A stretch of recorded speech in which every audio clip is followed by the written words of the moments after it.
Bharatiya Janata party जब जब भी अपनी कार्यों में असफल रहती है तो सीधा कांग्रेस के ऊपर आरोप लगाने का काम करती है। क्या हमने कहा था महंगाई कम करेंगे, क्यों नहीं हुआ? क्या हमने कहा था 2 करोड़ लोग को नौकरी देंगे, क्यों नहीं हुआ? हमने कहा था काले धन लाएंगे, क्यों नहीं लाए? ये नाकामी को सिर भटकाने के लिए प्रधानमंत्री इस तरह का बयान जारी करते हैं। भारतीय जनता पार्टी पहले तो कहते थे कि जब उनकी सरकार नहीं थी छत्तीसगढ़ में, हम लोगों ने सभी अपराधों पर हमारी सरकार कांग्रेस सरकार ने नियंत्रण किए थे। लेकिन जिस तरह से भारतीय जनता पार्टी विपक्ष में रहते हुए आरोप लगाए टारगेट किलिंग, मैं आज पूछना चाहता हूं भारतीय जनता पार्टी के नेताओं से, भारतीय जनता पार्टी कार्यकर्ताओं की हत्या होती है, जनता की हत्या, कांग्रेस कार्यकर्ता की हत्या होती, तो मैं पूछना चाहता हूं कौन सा किलिंग है? सरकार को जवाब देना चाहिए। तो जिस तरह से ये मुद्दा विहीन भारतीय जनता पार्टी अपना चुनाव जीतने के लिए इस तरह का बातें करती है, मैं समझता हूं छत्तीसगढ़ की जनता समझ रही है।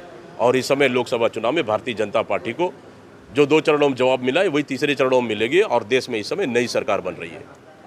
देखिए, चुनाव आयोग निष्पक्ष होकर काम करना चाहिए।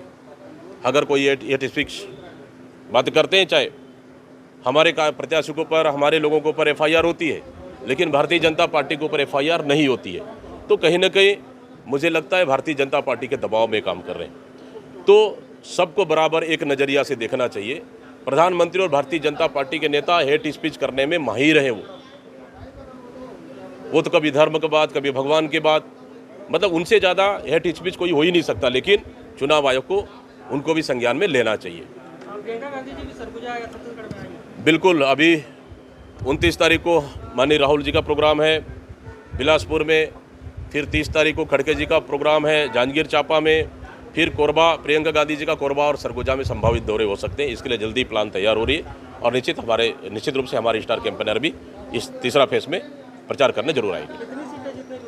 हम तो बोल रहे हैं ना कि हम 11 सीटों में भारतीय जनता पार्टी से ज़्यादा सीटें जीत कर आएंगे। इस 5 महीने में सवाल 5 महीने का नहीं है, सवाल 10 साल का सवाल है।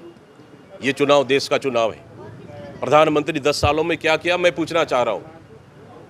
ये इस समय भारतीय जनता पार्टी सरकार के खिलाफ में माहौल है, मोदी के खिलाफ माहौल है। और इस 4 महीने की सरकार ने पूरी तरह से, जिस तरह से जनता को झूठे वादे कर आए, पूरी तरह से असफल हो चुके हैं। इस समय लोकसभा चुनाव में छत्तीसगढ़ की जनता भारतीय जनता पार्टी की जो झूठे वादे को समझ चुकी है और लोकसभा चुनाव में ज़बरदस्त कांग्रेस को समर्थन कर रही है। और इसका फायदा छत्तीसगढ़ में इस 2024 चुनाव में मिलेगा और भारतीय जनता पार्टी से हम ज़्यादा सीटें जीत कर आएंगे।